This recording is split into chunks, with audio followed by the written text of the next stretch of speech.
Let's start with a little practice with equilibrium. Okay, so get your papers out.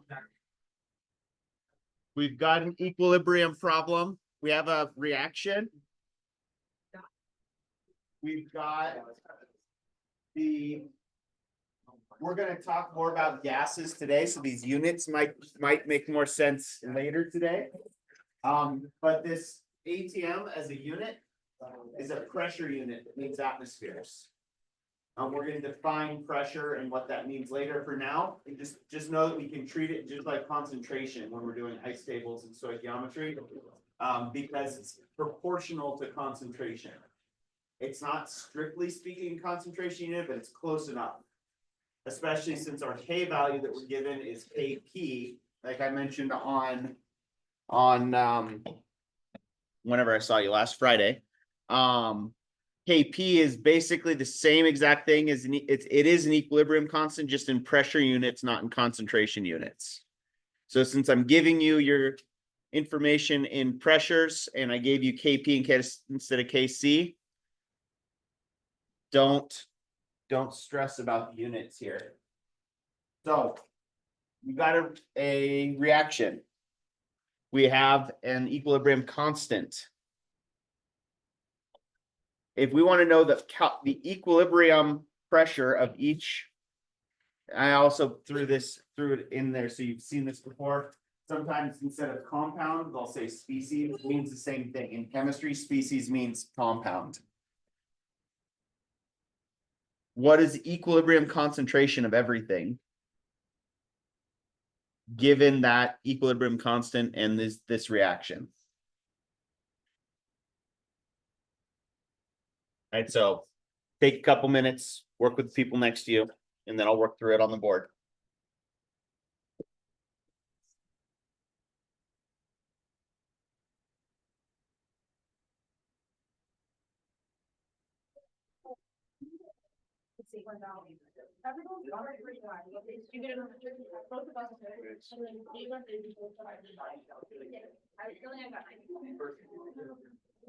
Which is nice.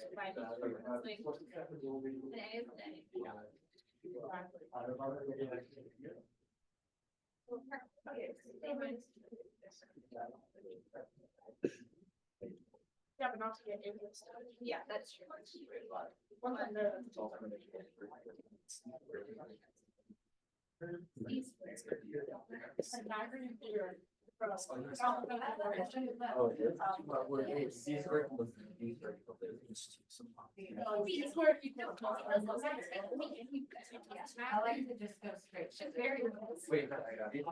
C-squared equals, yes, it depends what side we go. As long as I have hypotenuse is on one side, it doesn't matter. Yes. C is typically labeled as the longest side, which would make it the hypotenuse of a right triangle. Fun fact, there's a three-dimensional version of the Pythagorean theorem. Turns out if you've got a cube, the distance between the opposite two corners is a squared plus b squared plus c squared equals d squared for diagonal. Oh wait, that's a cube. No, it's not. Okay. But also, it's a cube index that we don't have right forms. What's the difference? That is a good question. I don't know about KP index. They call it KPI, right? All caps. I don't know what KPI means. Okay, so they're not like related. No, they're not related at all. And one of the ways you know that is that if you KPI is usually written in all caps. And KP is one upper and then subscript. Turns out scientists, especially scientists from different areas, aren't necessarily the best at coming up with new abbreviations, which is why C and K and a laundry list of others all wind up meaning multiple things. All right, where do we start with this? Products over reactants. First rule of equilibrium. Good. K is equal to concentration of the products Concentration of over concentration of reactants. Products over reactants. Oh, not that, but it's just saying this, like on the left side, now it looks like you should flip it. Never mind, it doesn't make sense. We good? Okay, so at equilibrium, this ratio has to be equal to 4.18 times 10 to the minus 9. We're not at equilibrium. How do we know we're not at equilibrium with the initial concentrations? We started filling in concentrations here in pressure units, but again, treat them like they're concentrations.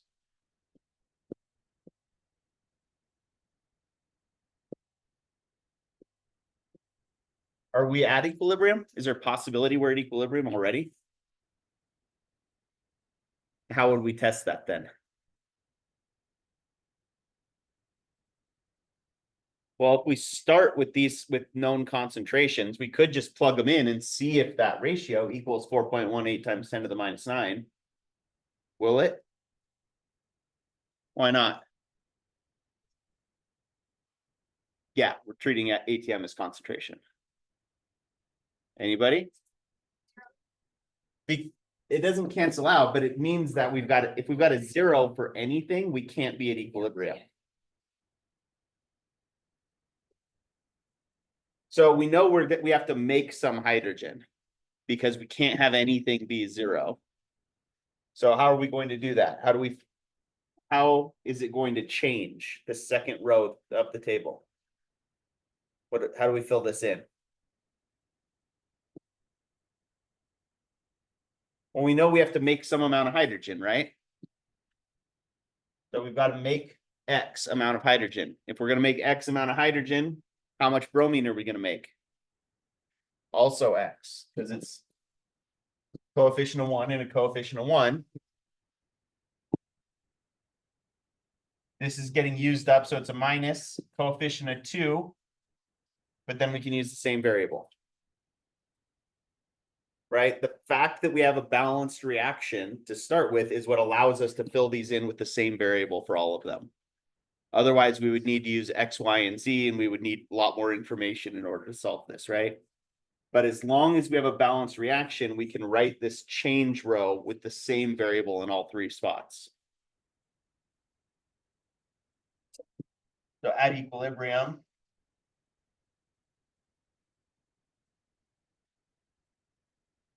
we know these must be true. Our concentration of HBr is 0.75 minus 2x. Our concentration of hydrogen is just x. Our concentration of bromine is 0.10 plus x. Now we know enough, we can fill this in, right? Does it matter that we started with some amount of the product? If one of the products, it doesn't really change a whole lot, does it? Right? As long as you know how to set it up in this ice table format, all you have to do is fill in everything you know and then use variables for what you don't. All right, so that means we can fill in 4.18 10 to the minus 9 equals x times 0.1 plus x over 0.75 minus 2x.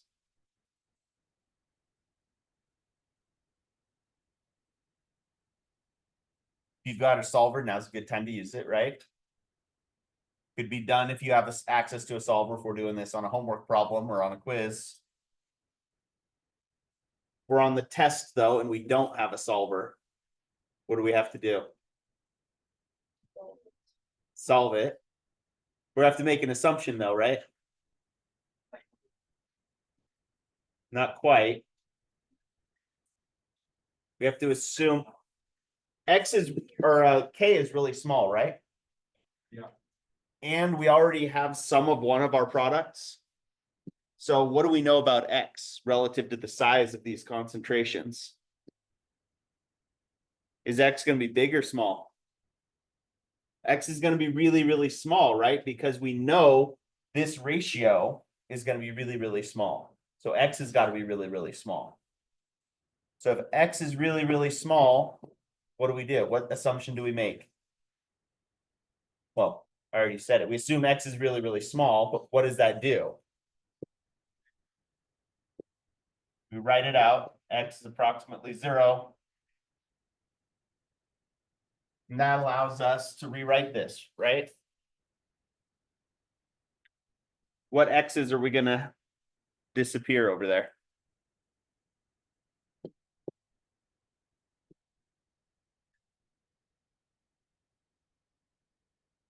We can't assume this X is 0. Because then we just get 0 equals K. And that won't work, right?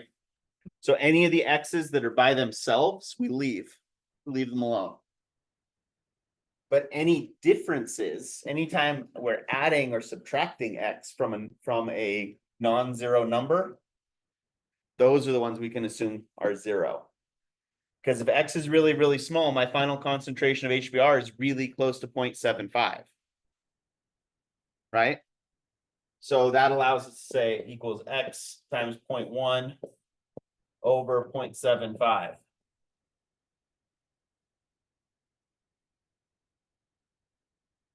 Now that's easy enough to solve, right?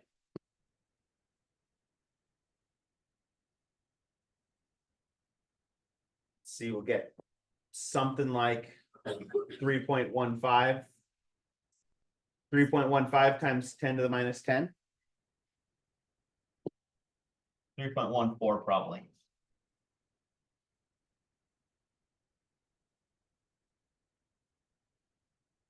No, divided by 10 to the minus 8.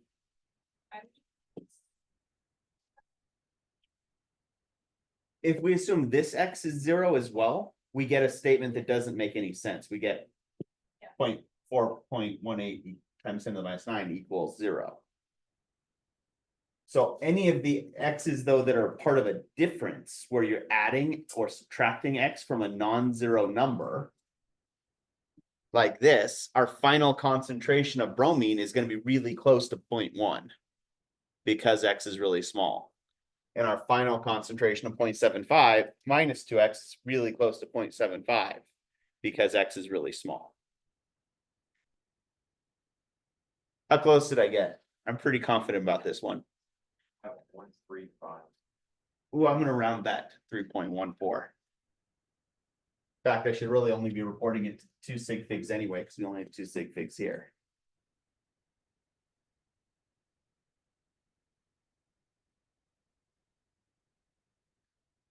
What's the last step? That gets us X. Oh, actually, there's 2 steps left. Plug it back. First off, we need to make sure that X is in fact small. That is a really small number, right? So we need to show your work, you need to say, we tested to see if X is less than 0.5% or 5% of what we started with. What's 5% of 0.1? 0.005, right? And is our X value less than 5%? Is less than that number, right? So we said, is X less than 0.05 times 0.1? Yes, assumption valid. At the very least, you need to say that the assumption's valid, but you should also say what test you're using to show that it's valid. That's 0.05 times your smallest starting concentration, any of your starting concentrations really, but your starting concentration makes the most sense. So our assumption's good.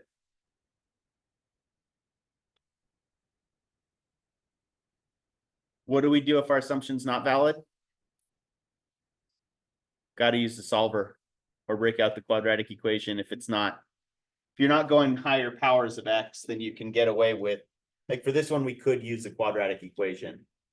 You'd have to simplify and put it in the right format. A times X squared plus B times X plus C equals 0, and then use the quadratic equation. That seems like a lot of work. So use your solver. If we can't make this assumption. And then the other last step is to actually answer the question. We solved for X, but what was the question asking? Final concentrations, right? So now we just have to take our X value and plug it in for each of these and then get a value. For the hydrobromic acid and the bromine, X is so small that it's not going to make a difference within sig figs, right? So our final concentration, we actually plugged in 3.1 times 10 to the minus 8 in for X, 0.75 minus that. It's the same number that we started with, right? Once we round to the hundredths place. And same over here. So our final concentration of HBr still just 0.75 ATM. And our final amount of bromine still just 0.10 ATM. Final concentration of hydrogen is what?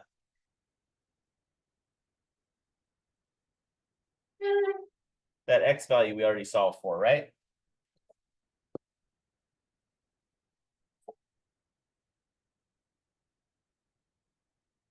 Really close to zero, but not zero.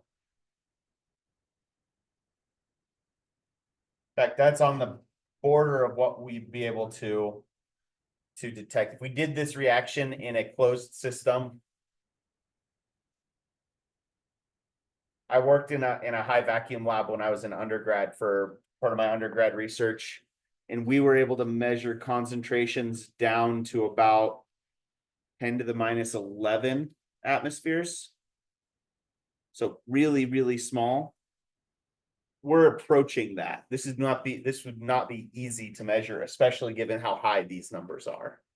But it's non-zero. All right. What does the little F mean? Final. Just like on these ones, subscript I means initial. There's no F next to it. Ah, because I got lazy. Oh, okay, I don't know who was like.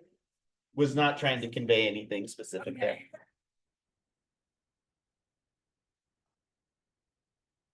All right, so using these ice tables, using these equilibrium expressions is just a fancier way, a more accurate way of doing stoichiometry, right? And one that allows us to keep track of everything at once.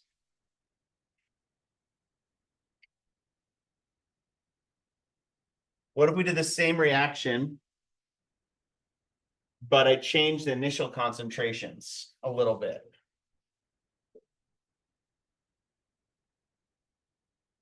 Let's say I made this also 0.1.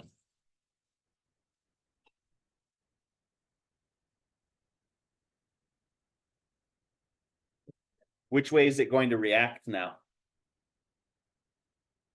What's going to happen now?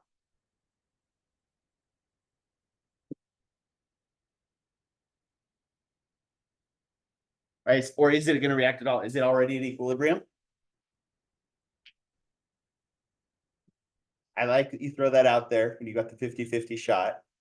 How could we test if it's at equilibrium? Well, we could just take these numbers and plug them into our equilibrium expression, right? The one that I erased that's not here right now.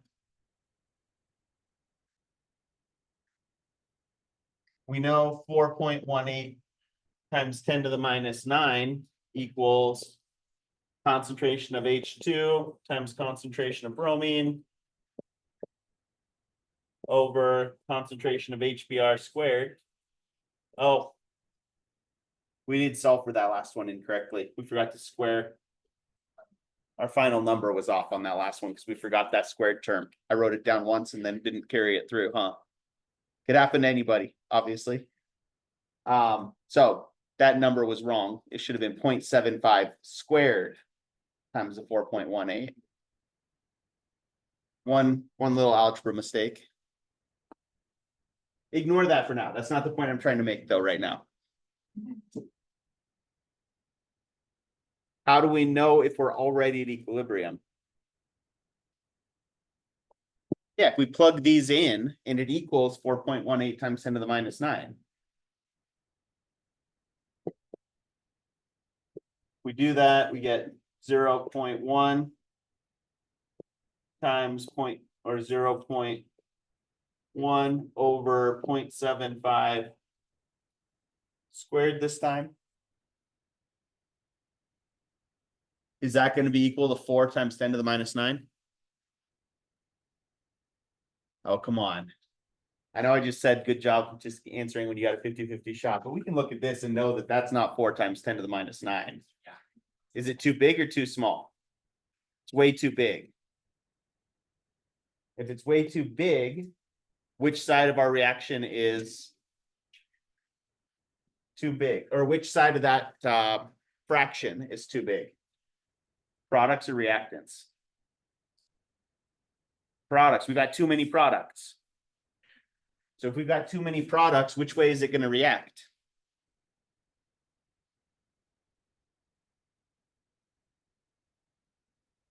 To the left. Basically, if we're going to start with with too much product, we're actually going to make more reactant. It's going to react backward until it gets to equilibrium, right?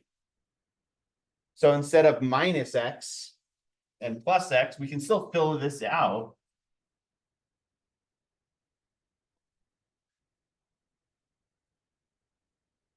If we're pretty sure we're going to make more reactant, that just is going to change the sign on these. Everything else is going to stay the same, right? It's still 2X and X and X, except we're using these and we're making product or reactant. Are you? So that's just saying that, like, you start the reaction with just your products and then it, like, because it's not at equilibrium, as soon as you have two, like, more product, you end up making more reactant. Yeah. Okay. Means it doesn't matter where you start the reaction. It's going to try and get to the right ratio of products over reactants. And now, as soon as if any one of these is 0, we know it's got to go towards that side to try and make more, right? Because you can't have any concentration be 0 at equilibrium. But if you start with a non-zero amount of everything, you just have to think about it. Is my K value, is my product side too big, or is my reactant side too big? Landon? Okay. The nice thing is, if you're using a solver, it actually doesn't matter if you get the pluses and the minuses right, because when you solve it, the values of X that you solve for will have the right negative signs associated with them, because math is math. Math works, right? If you're making the assumption that X is going to be really, really small, that gets a little bit trickier to do. You still have to pay attention to, does my answer make sense at the end?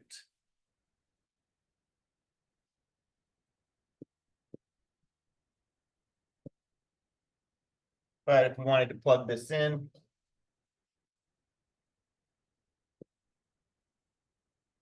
we plug that into Wolfram alpha.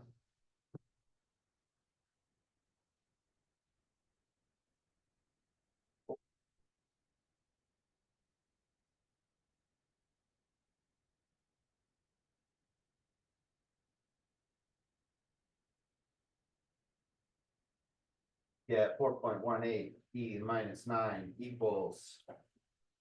Oh, no more. 4.18 E minus 9. Helps type things properly. 0.1 minus X squared, since we're doing that twice, over 0.75 minus 2X squared, solve for X. Oh, I messed that up too, didn't I?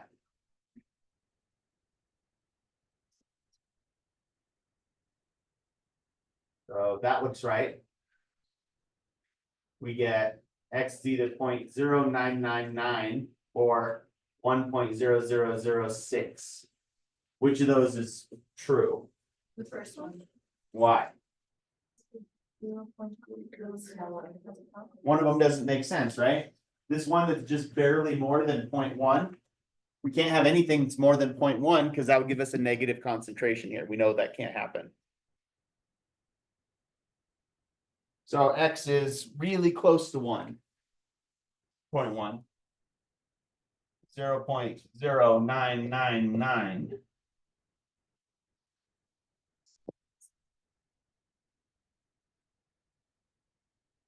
What was that?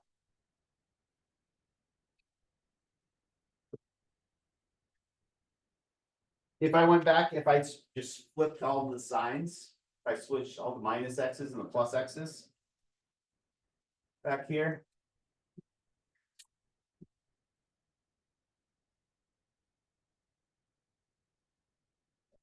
I get the same exact answers as before, but with the signs flipped. So if I had my minuses and pluses flipped here, because we're used to thinking about making more products, we would just get an answer that says, oh, you said make more products, but really it's going to go the other way. That's why it's got the negative sign there. But out of our two possible answers, still only one of them makes sense, and it's the same exact number. Just with that negative sign in there. So it doesn't really matter if you're plus X and minus X, as long as you're consistent and you double check what you get at the end to make sure one of your numbers at least makes sense.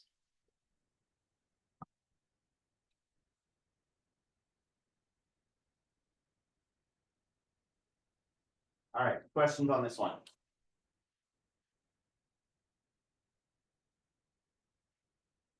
Do we do a pH one?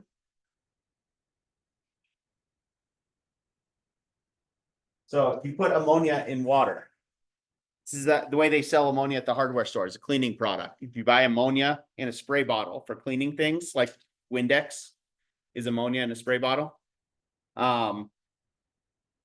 It can have a measured concentration of ammonia. But when you put ammonia in water, ammonia will actually act as a base and water will act as an acid. What does that reaction look like? And if we have a starting concentration and a K value, what's the pH of that solution?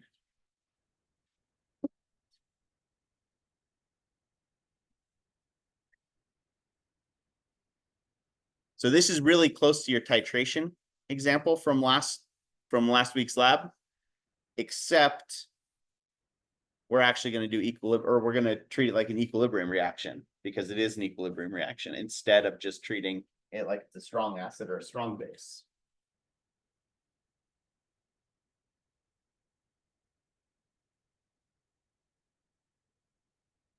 So, anybody know what the formula of ammonia is? NH3. Ammonium is NH4. So NH3 aqueous plus water is a liquid. If ammonia, if NH3 is going to act as the base, water is going to act as the acid, what are our products? Oh, our H3O. The other way. Go the other way. If water is going to lose a proton instead of gaining a proton, hydroxide. Take an H plus away and you get OH minus.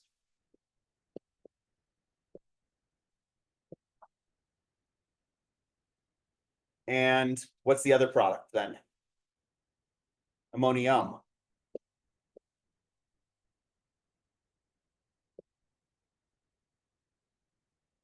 Now that we have the reaction written, we have a K value. If we know the reaction and we know the value for K, we can figure out our final concentrations of everything, right? Our initial concentration here is going to be that 0.8, the 8572, is that what I wrote?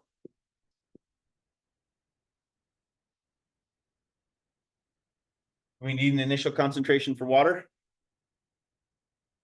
Why not? Because it's just water. Because what's the third rule of equilibrium? Solids and liquids don't count. So we're going to leave this out of K in anyway, so we don't care. We don't need to put a number there. And we're going to assume we start with 0 of both these within sig figs. We know that in pure water there is 10 to the minus 7 moles per liter of the hydroxide, because we talked about that. Because the pH of neutral water is 7, but within sig figs, that's a really small number, right? So compared to these other concentrations, we can just say that our concentration of hydroxide initial is 0.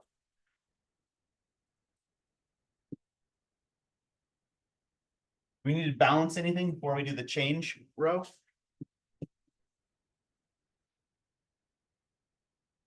Or are we balanced? We're good. 1 nitrogen, 1 nitrogen, total of 5 hydrogens, total of 5 hydrogens, 1 oxygen, 1 oxygen. So then how are we going to fill out change? What do we get here? Plus or minus? Minus X. Ignore water. Plus or minus? Plus 1X.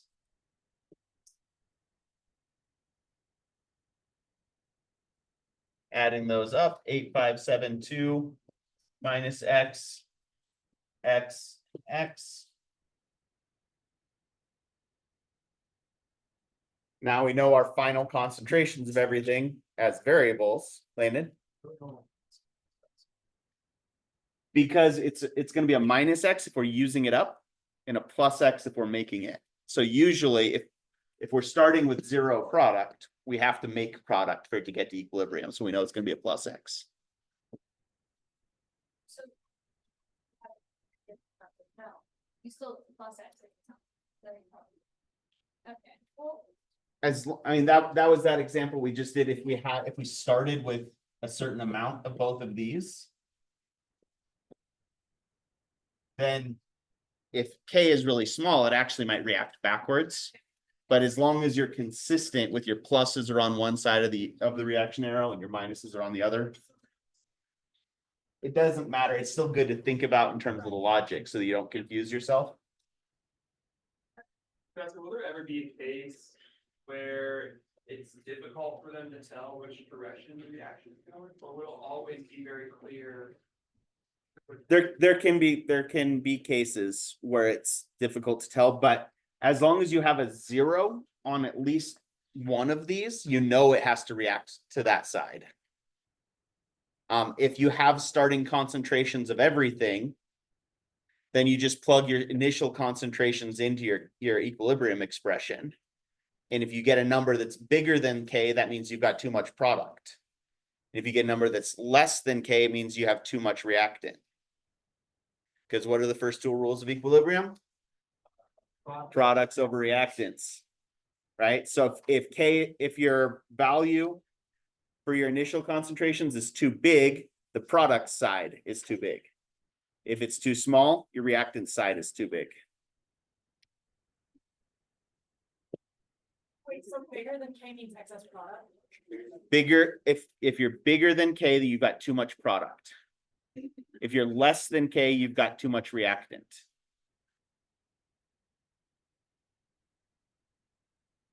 So I don't always use this definition because sometimes I think it confuses things more. But if you use your initial concentrations, they call that Q, which stands for reaction quotient, which is basically a way of saying, okay, I'm not at equilibrium, but I'm gonna plug in my concentrations anyway and see what my ratio is. If Q is greater than K, that means too much product. If Q is less than K, you've got too much reactant. Right, so if Q is less than K, you've got to make more product. If Q is greater than K, you've got to make more reactant. We'll leave that idea there because we're going to talk about them more qualitatively. But remember that Q and K both are always products over reactants. You just think of them as a ratio. That kind of helps make sense of this. In this case, we have zeros for both of our products, which means Q is less than K or greater than K. Less than K. We're starting with 0, right? Which means we've got to make some of both of these in order for it to get to equilibrium.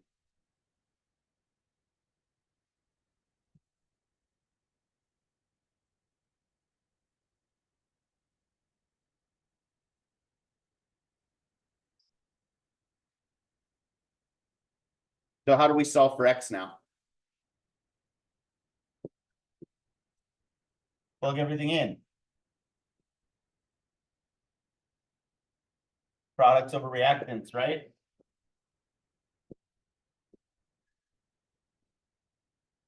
And we just leave off the water because it's pure liquid. Constant concentration.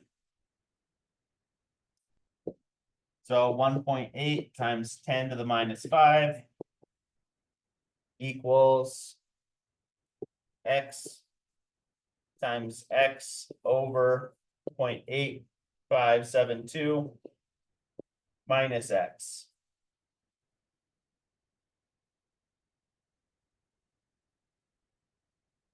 Now we just do algebra, right?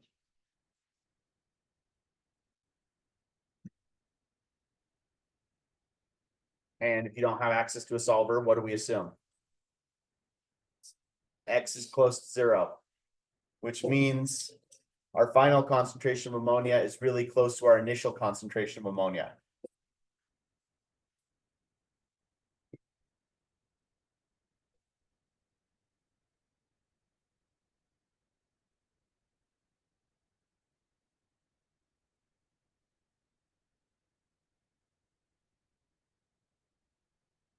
So then we get 1.8, 10 to the minus 5 equals X squared over 0.878572.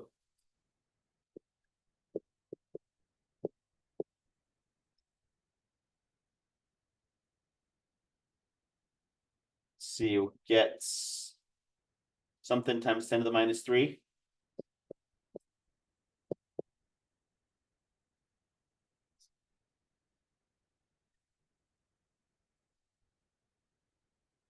Something like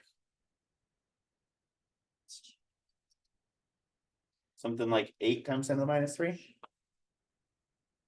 Square rooting things in my head is not my strong suit. So please give me better numbers. So this number times, you're gonna multiply both sides by 0.8572, and then you'll get a number times X squared. So then you square root both sides. Oh, okay.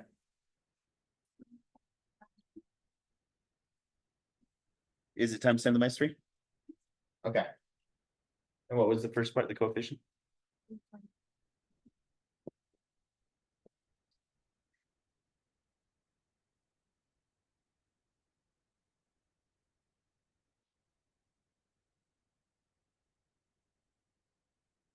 Everybody knows how to get to square root button on your calculator, right? If you don't know where the square root button on your calculator is, what can you do? Who's had your laws of logs recently? You can raise it to what power?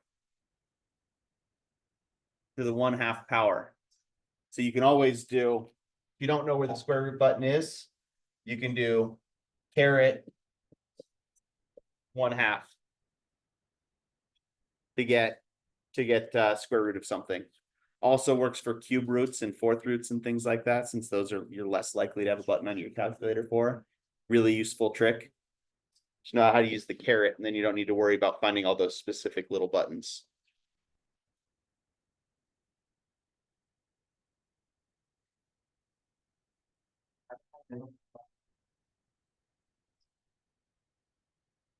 All right, are we done? We still have to check it. Is this less than 5% of what we started from? It's gonna be pretty close. 0.5% of this is gonna be about 0.004. 0.004? 0.04. No, 0.04. Never mind, we're good.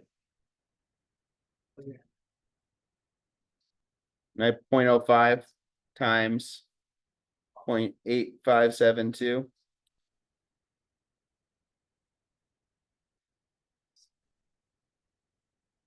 All right, so then we can say assumption valid.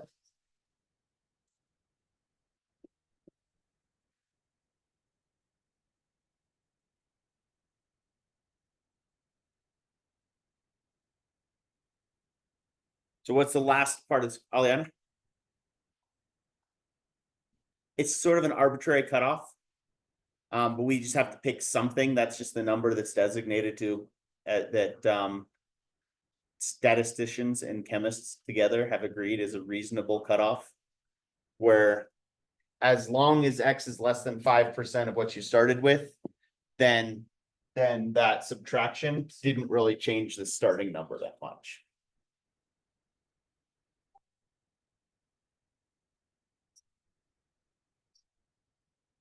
All right, are we done? Close. We want to be done. The question actually said, what's the pH? Easy. We just have to, find the pH in the usual way, right? How do we do that from what we have? Negative log of what? This is going to give us our hydroxide concentration. So taking the negative log of this number gives us not pH, POH. So then we just have to do a 14 minus that number. So POH is negative log of 3.93 10 to the minus 3. That's going to give us a number between 2 and 3. And then we'll do, if we remember that 14 equals pH plus POH.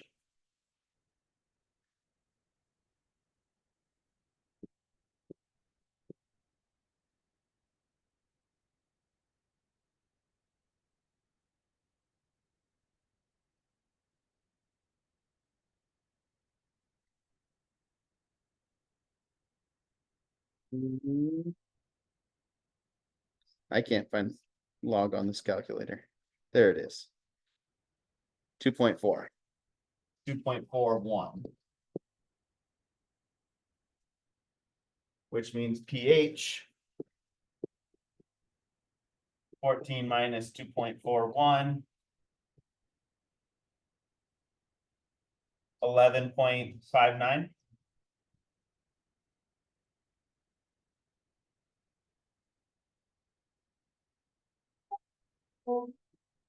See, if I told you a week ago that finding the pH was going to be the easy part of the problem, you wouldn't have believed me, but Connor? Why is that? Because when you've got pure water acting as an acid and a base with itself, we had this reaction, right?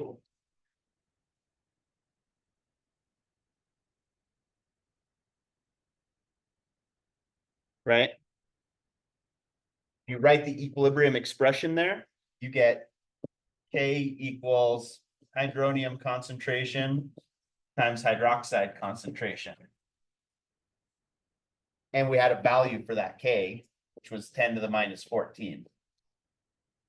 If you take negative log of both sides and then use laws of logs to split that up into two terms, you get this.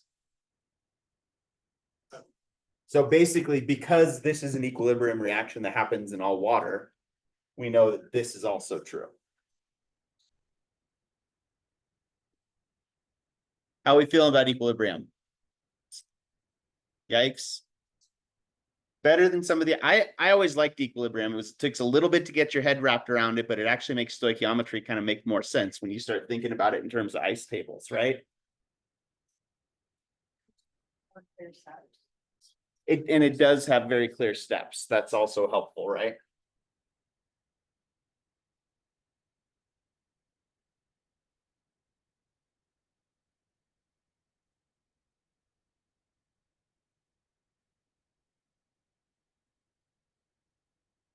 And the nice thing about equilibrium is now we're getting to the point where we can say all reactions are equilibrium reactions. So these steps and these processes apply to all reactions, even if we're going to assume it happens to completion, because K is really, really big. It's still kind of nice that we can say, you know, we're always splitting hairs, I guess. It's the absolute there. All right. Let's talk about equilibrium in a qualitative way, in a conceptual way. This is getting back to that K as products of a reactants. When they first started putting some of the math behind this, there's a guy named Le Chatelier who came up with this idea that if you're starting at equilibrium, if you do anything to change the system, you're disrupting equilibrium. If you disrupt equilibrium, the reaction has to try and get back to equilibrium. And the net result of that is basically that if you make a change to the system tries to undo that change. So whatever you do, the system does the opposite. So if you have a system that's at equilibrium, we'll just go with that same reaction we just had.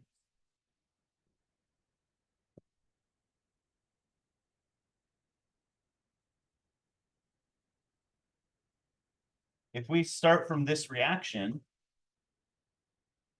or at equilibrium, if I change anything about this, the system is going to undo that change. So let's say we're at equilibrium and I add extra hydroxide.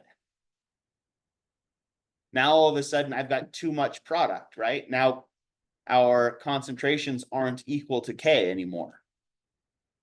If I've got too much product, what is the reaction going to do?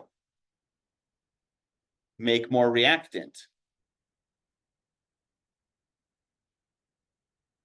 If we're at equilibrium and I add more ammonia to it, now all of a sudden we've got too much reactant, right?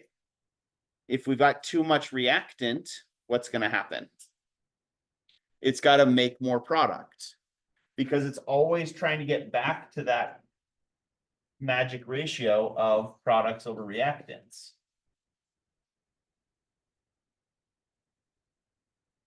And so if you do anything to change either of these, it's got to undo that change.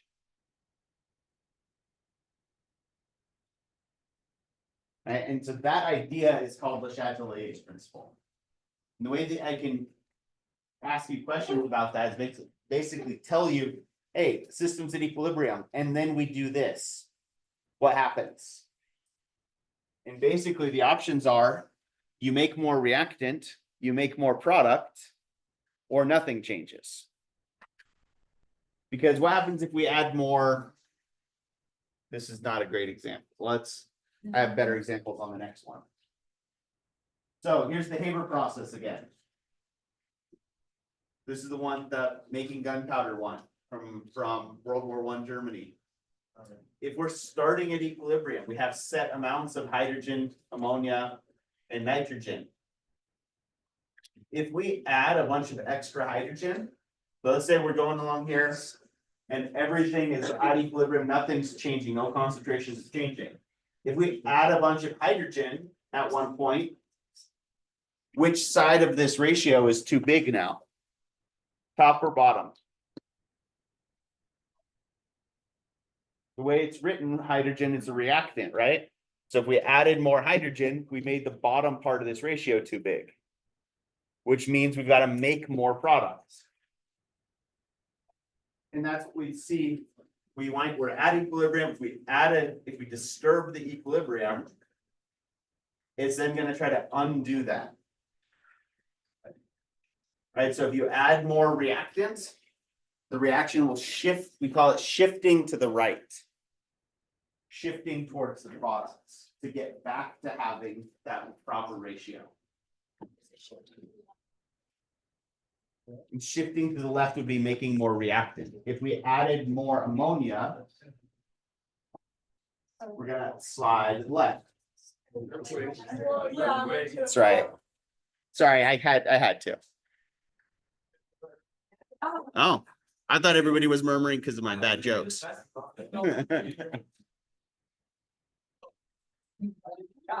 Did anybody feel the one last week? Yeah. Where was it? This is your phone. There was cool. The one last week was a 7+, but it was off the coast of Eureka, so it was like 250 miles away. But people still felt it in Tahoe. Yeah, did you feel it? No, I didn't notice it. Yeah, Do you know what? This is my. that's okay. We're all off topic right now anyway. Magnitude earthquake has to be first detected. I mean, really, in this classroom, we would just walk outside. So I don't know what the cutoff is, no. It's kind of like when they start freaking out. It's if you smell, so this is good safety information if you live in California near an active fault line. The bigger, it's not a threshold for how big an earthquake needs to be. The biggest, the most dangerous thing that can happen in most modern buildings, especially as long as you're under 5 stories, is gas leaks.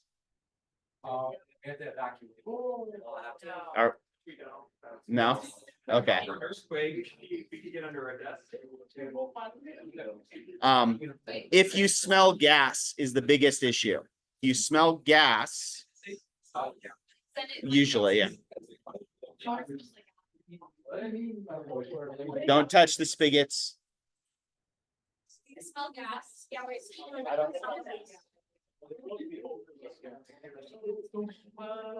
So natural gas lines, actually natural gas is odorless. They actually add a compound called putrescine. It's called putrescine because it literally just smells really bad at pretty low concentrations. If you smell pure putrescine, it's a little bit like ipecac. It induces vomiting. Like it is a physical response, not just like it's so gross I'm going to throw up. It actually causes your body to vomit. So if there's any real gas line or near Eureka, that's pretty big. Yeah, like that.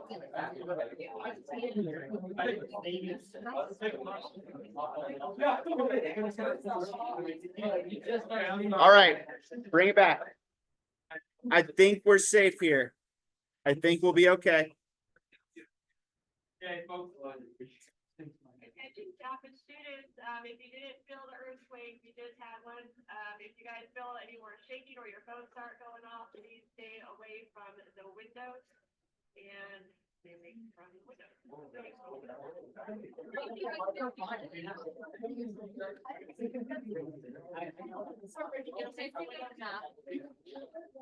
Okay. All right.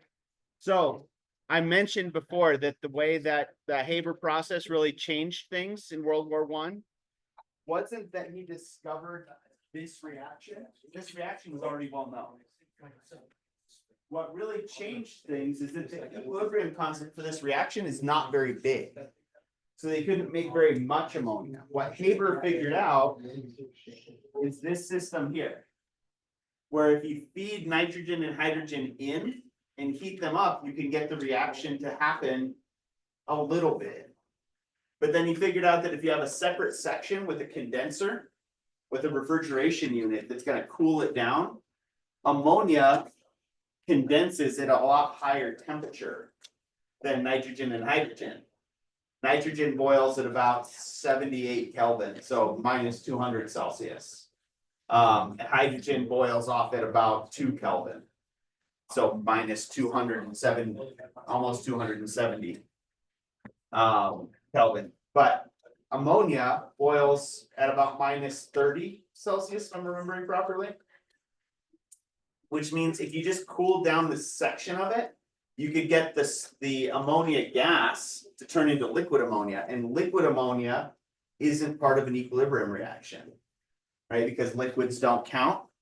So basically, he found a way to use Le Chatelier's principle. You have the system that's at equilibrium, but then he found a way to remove the product.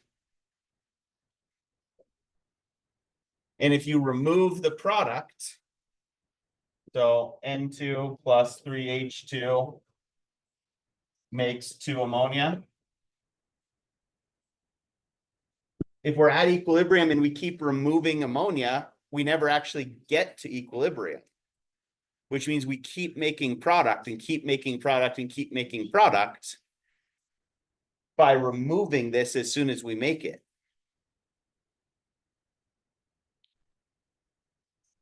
To use a biology example, if you had a colony of bees that would stop making honey once they reached a certain amount of honey, if you want them to keep making honey, what do?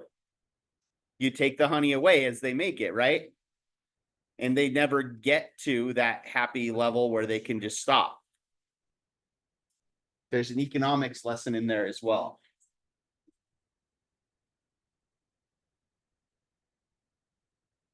So, for the most part, as long as we're talking about reactions like this, where we're talking about adding reactant or adding product or removing reactant, it's pretty easy. If you remove reactant, if we took away nitrogen, is the equilibrium or the reaction going to slide to the right or to the left?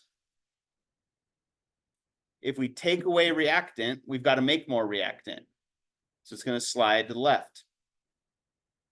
I can't do this without thinking of is that the electric slide? Slide to the left, slide to the right. Cha-cha slide, thank you. You take away reactant, you slide to the left. You take away product, you slide to the right. Temperature is a little bit trickier.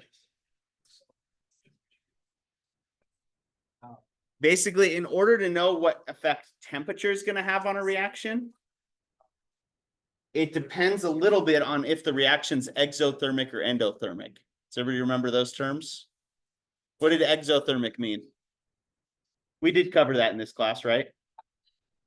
We didn't do energy yet? Okay.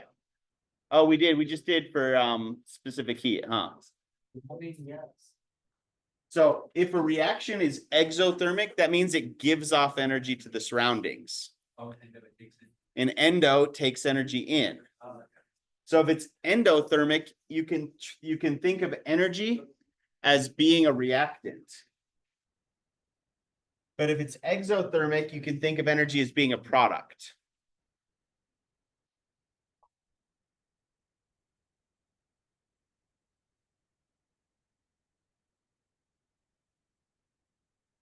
So for example, if this reaction produced heat as a product,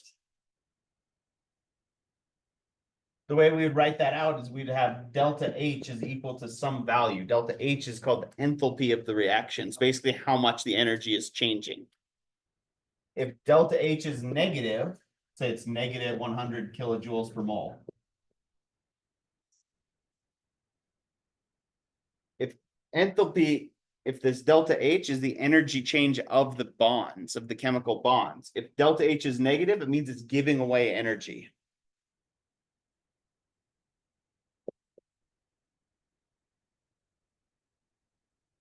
If delta H is positive, that means you have to put energy into it because it's endothermic. So if the reaction is exothermic, if we take energy away, if we drop the temperature, are we going to make more product or reactant?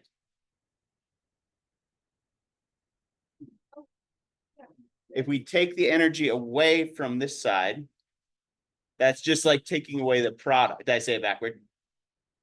I may have. If I take energy away, that's like taking away a product. So you're going to make more product. If you take product away, you've got to make more product. If we increase the temperature, then it's like adding product, and we've got to go the other way.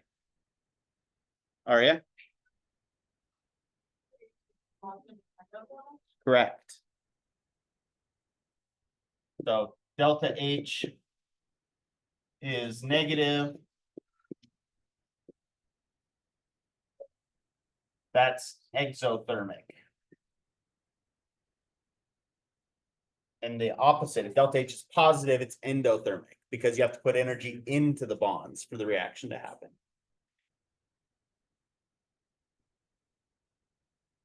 All right. So the other, sorry, endo with an E. So delta H is positive. It's ENDO, endothermic. So endo means inside, like interior. Therm means heat. So you put heat in. And that's if delta H is positive, you're putting heat in, which is another way of saying energy is a reactant. And if it's exothermic, energy is a product.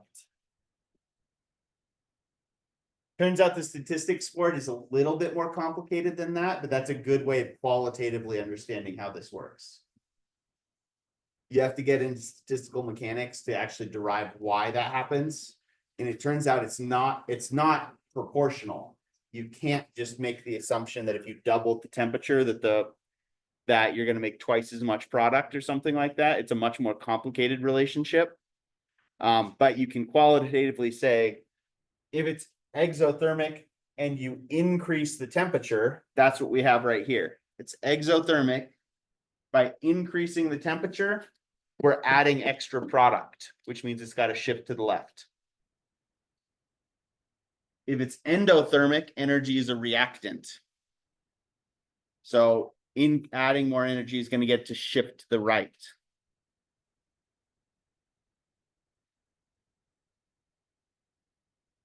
All right.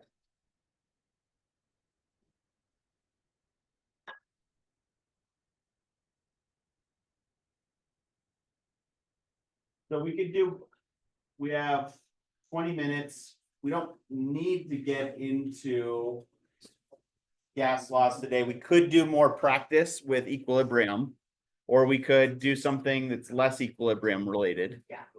I think they need more practice. More practice with equilibrium. I would tend to agree. I don't like to start a topic with 20 minutes left. Gases is kind of a big topic, so we'll start with that on Wednesday. All right.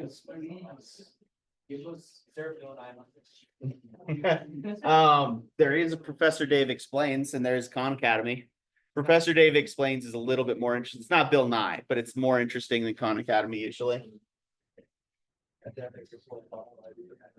don't know that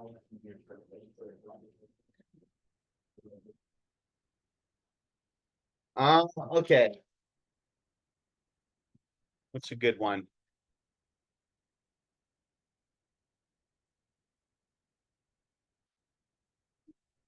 Let's do.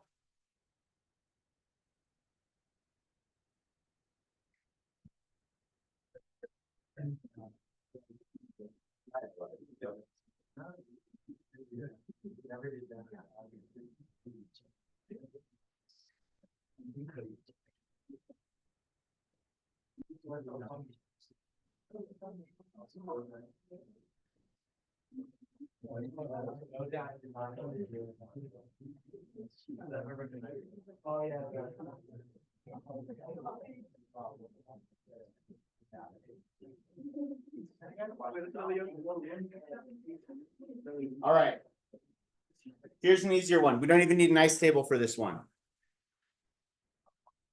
A sample of phosphorus pentachloride is put into a 1 liter vessel and heated. At equilibrium, the vessel contains 0.4 moles of phosphorus trichloride and 0.4 moles of chlorine.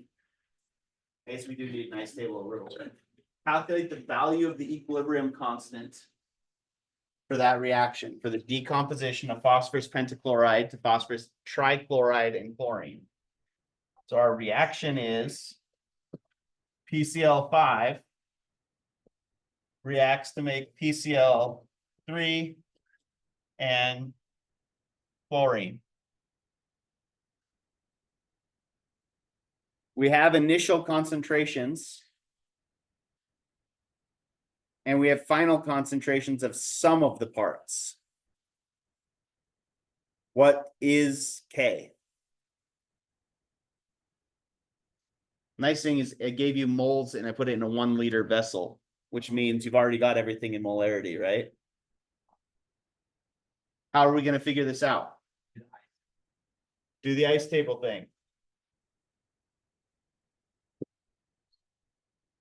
We've got more than one thing changing concentration at the same time, which means an ice table is a valid way to keep track of everything.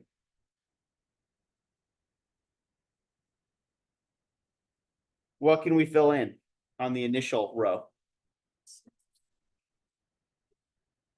0.72 moles per liter for PCl5. What about PCl3 and Cl2?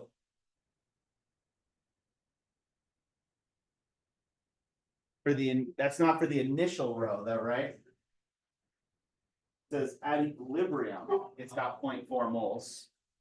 So down here we can say 0.4.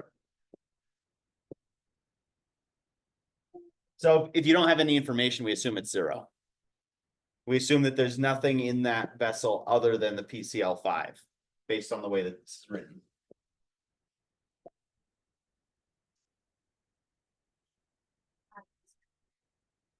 So something's going to happen. Do we need to balance this reaction? We're already good, right? Always good to double check that.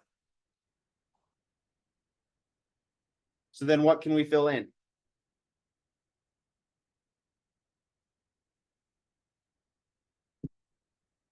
We know we're losing some amount of that.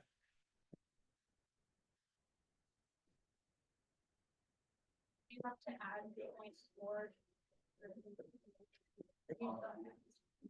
Well, you could call it 0.4, but it's going to be the same thing, right?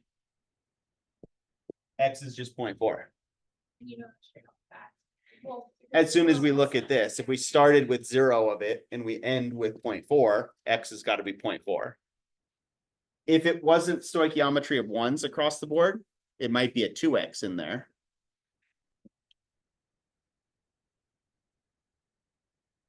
So then what's our equilibrium concentration of PCl5?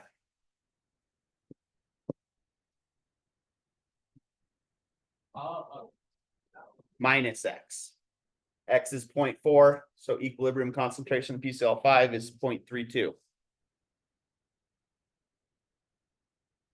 Right, because we know each of these columns is an algebra expression, right? So we can say 0 plus 0.40, or sorry, 0 plus X equals 0.40.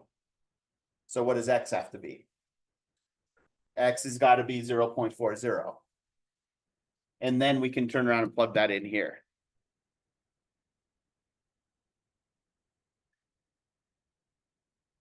So what's the value for K now? How do we get a number? This time it's my own stuff tripping me up. K is equal to products over reactants.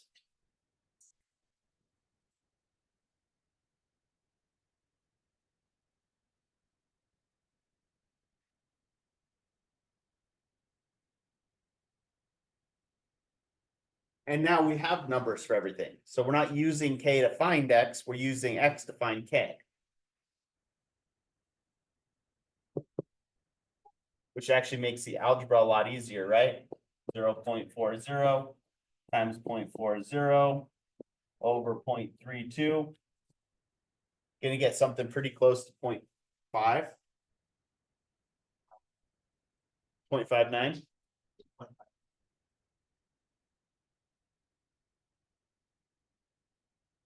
Oh yeah, it is just 0.5, huh?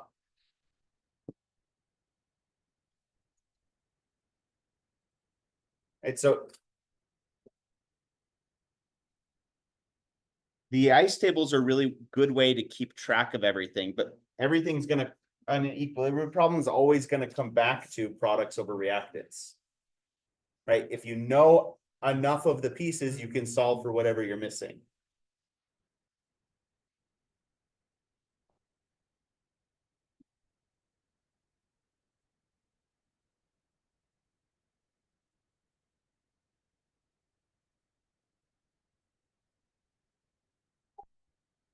Let's see.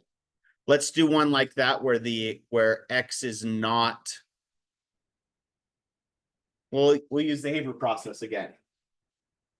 All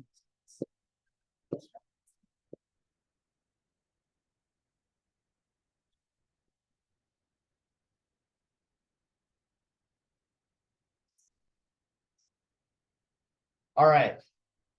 So same question. What is K? If we start with 0.15 and 0.50, and your equilibrium concentration of ammonia is call it 0.2. Final concentration of ammonia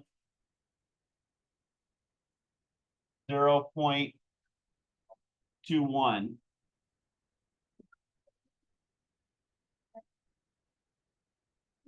What is the value of K?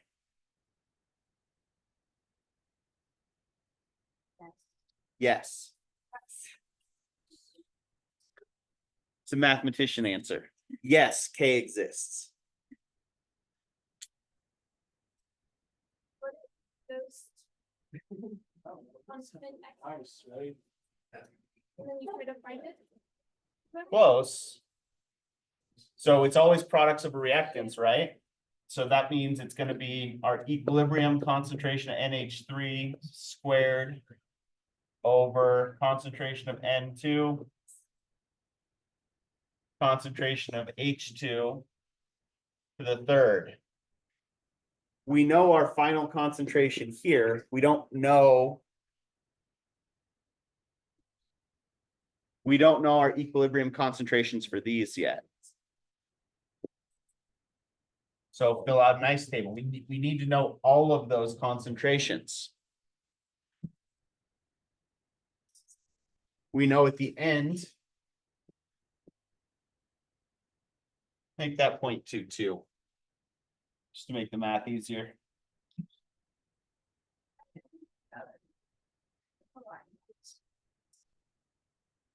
So how do we fill out the change row? Minus X minus how many X's? 3 X's. I just didn't hear the 3. Did you say I it? didn't say three, I was just trying to get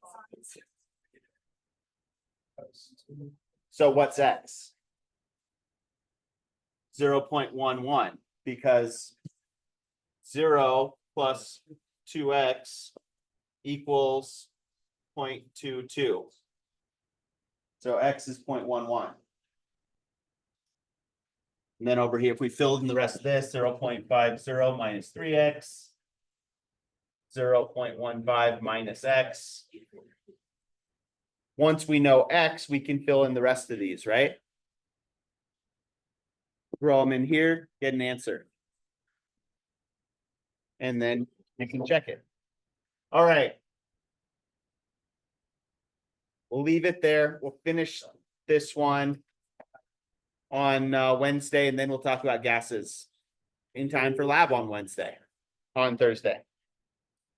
Hey, just to know, my new rule is if anyone packs up before professor dismisses you guys, no way I'm letting anyone out early. So we're going to the bell today. If anyone's packing up early, that's rude. You gotta stay for the bell.